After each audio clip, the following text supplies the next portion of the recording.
Alright guys, we are creating the program which will find the sum of the numbers from 1 to 10. So let's enter inside the main function.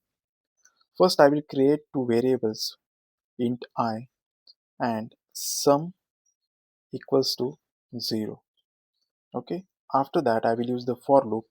Inside that I will initialize the value of I is equal to 1, I should be less than equal to 10 and I should get incremented. After that, entering inside the for loop, and here I will use one formula, sum equals to sum plus I.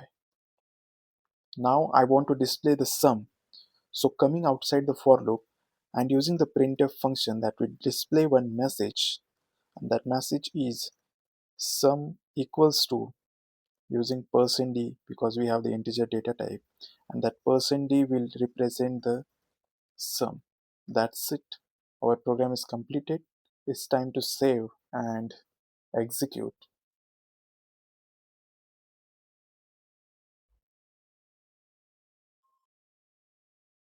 That's it. Our output is correct. The addition of number from 1 to 10 is 55.